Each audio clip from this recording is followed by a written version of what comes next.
Hello guys! Hello! This is for Taurus. Welcome dito sa ating channel, Kapalaran 888 Taurus. Alamin natin kung anong messages, vibration, gabay, energy.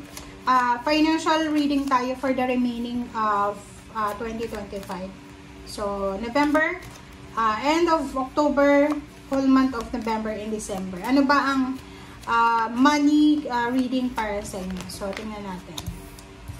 Okay, Taurus. Patience. Wala ka bang pasensya? So, comment down below if you resonated. Meron ditong mga Taurus na siguro several years na kayo. Pero alam niyo ba, sa reading nyo for the past few months, sorry pero kung ikaw ay nasa live-in relationship na Taurus, or in a relationship ka, yung relationship lang, boyfriend-girlfriend, hindi pa married.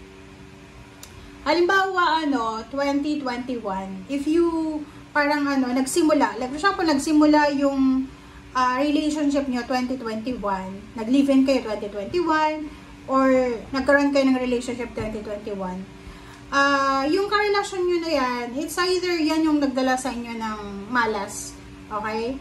Kasi diba, parang yung iba hindi naniniwala sa malas, pero naniniwala sila sa swerte. Sa buhay mo, okay, sorry ano lang tayo dito, kumbaga, gamitin mo yung intuition mo. Kung hindi ito para sa'yo, hindi para sa'yo. Okay? Huwag mong i-claim yung message or energy na hindi para sa'yo. But Taurus, kung makikita mo dito, yung impatience na yan, kasi reverse yung patience mo So parang, hindi ka na naniniwala sa milagro Hindi ka na naniniwala sa swerte. Kasi pwedeng 21, 5 years ka na 5 years ka nang nagsasuffer. Pero isipin mo to before yung 5 years na yan na sufferings, ano bang nangyari sa buhay mo? Masaya ka ba? Financially stable ka ba? Financially free ka ba? Emotional free ka ba? Kasi kung ganun, kung sino yung taong yon na pumasok sa buhay mo from the time na minalas ka, talagang yun yung taong yun na talagang parang hindi siya compatible sa energy mo. Okay? May mga ganun kahit nga sa bahay, di ba? Halimbawa, ilang beses ka nang lumipat ng bahay, pero palagi pa rin na hindi ka sinaswerte.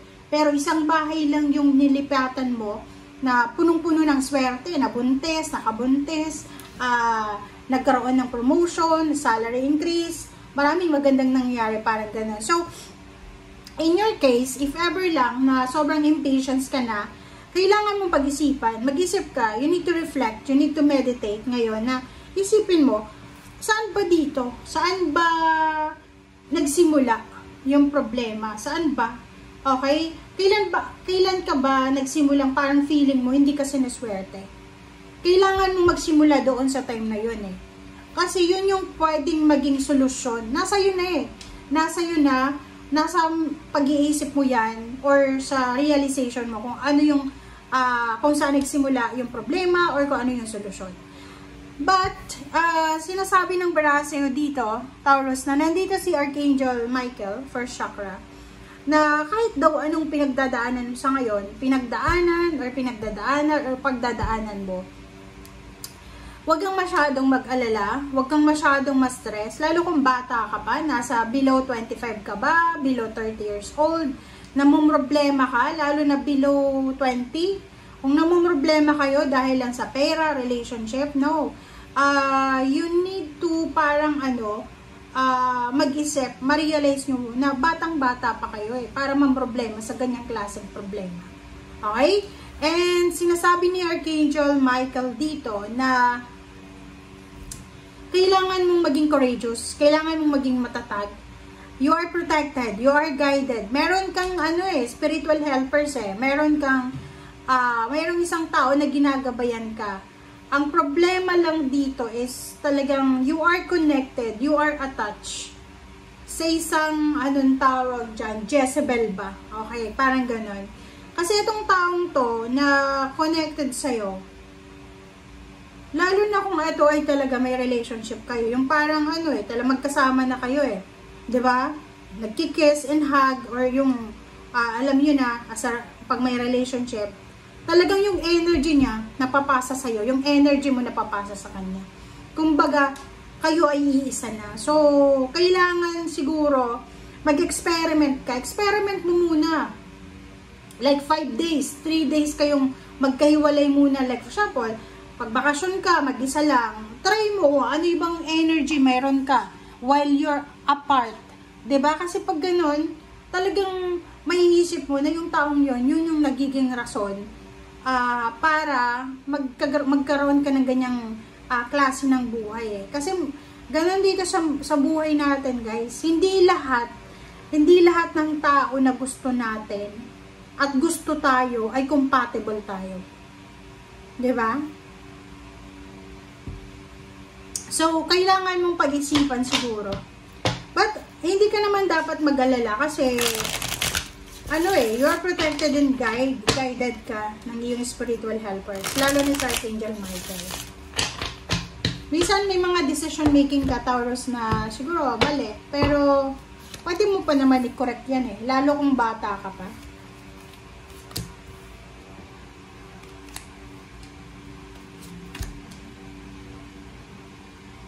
Parang ano lang yan, like barkada, 'di ba? May mga barkada, 'di ba, nung bata pa tayo, may mga kaibigan tayo na sinasabi ng magulang natin na, itong kaibigan mo na to is hindi ito maganda para sa'yo. Okay? Pwedeng because of mga unhealthy habits, lifestyle, mga bisyo. Pero may mga ganun na, may mga tao na nakaka-psycho, nakakaramdam ng taong, eto ay hindi ito maganda para sa buhay ng anak ko, parang ganun. Okay, King of Wands, 6 of Swords, 4 of Swords. Sinasabi ng baraha sa'yo dito, meron kang iniisip you're planning for, like halimbawa gusto mong mag-apply ng trabaho papuntang ibang bansa. Gusto mong mag-apply ng trabaho papunta sa malayong lugar. Like halimbawa nasa probinsya ka, gusto mong i-try na pumunta ng ibang bansa or pumunta ng city para maghanap ng trabaho. But the problem is, eto na naman siya. Yung taong yon na nakakonect sa'yo or attached sa'yo, siya yung rason kung bakit hindi matuloy-tuloy ang travel mo. Ang taong yan, siya yung rason kung bakit hindi ka makapag-abroad. Kasi maybe seloso yan, maybe ang dami-dami niyang mga problema, gusto niya na andyan lang sa tabi mo, ganyan, ganito. The High Priest is here, sinasabi ng baraha na makinig ka sa sinasabi ng iyong intuition. Yung indecision na to ay hindi ito makakabuti sa'yo. Kailangan mo mag-meditate, mag-isip ka. 4 of Swords. Sinasabi ng baraha sa'yo dito na meron na itinuturo sa'yo ang universe Meron na destiny na talagang naka-destiny sa'yo na lugar, na relationship, pero sinusuway mo. So please comment down below if meron dito sa inyo na Taurus na pakiramdam nyo talaga hindi kayo para sa lugar na yan. Hindi kayo para sa relationship na yan or hindi kayo para sa trabaho na yan. Parang may tumatawag sa inyo na bansa or trabaho or company na nasa malayo. Kaso lang, you're undecided Okay, so please comment down below if you resonated. Basta ang sabi ng baraha sa'yo, pag-isipan mong mabuti. Kailangan mong mag-isip ng mabuti, makinig ka sa sinasabi ng iyong intuition. Kasi minsan, kahit sinasabi ng intuition, hindi natin sinusunod Diba? Suspended person Ang dami-dami mong plano ang dami-dami mong gustong gawin, pero hindi matuloy-tuloy. It's because of may tao talaga na hindi dapat nasa paligid mo. Ang taong yan ay sobrang toxic. Sobrang toxic, sobrang Jezebel nga yung tawag sa kanya. Parang siya mismo yung nag-i-evil eye sa'yo And sinasabi ng baraha sa'yo dito na kailangan mo daw magpakatatag. Kung gusto mong maging maganda ang takbo ng buhay mo, you need to be strong, you need to be courageous na makapag-desisyon ka. Okay? Kasi dito sinasabi ng baraha sa'yo, hanggat nakasama mo yung taong yan, hanggat na naandyan ka sa lugar na yan, hindi ka makakapag-ipon ng pera. Hindi magiging maayos ang takbo ng relationship mo or even ng mindset mo. 'Di ba? Halimbawa, nagra-rent ka lang ng bahay, tapos yung landlord mo ay sobrang toxic ng ugali, 'di ba?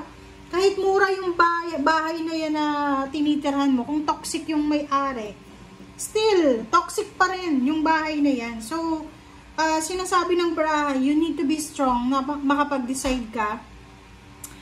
Kung gusto mong maging maganda ang takbo ng buhay mo, you need to be strong na makapag-decide ka. Kung gusto mong maging maganda ang takbo ng buhay mo, you need to be strong na makapag-decide ka. Kung gusto mong maging maganda ang takbo ng buhay mo, you need to be strong na makapag-decide ka. And pag-isipan mong mabuti kasi sayang yung opportunity lalo kung bata ka pa.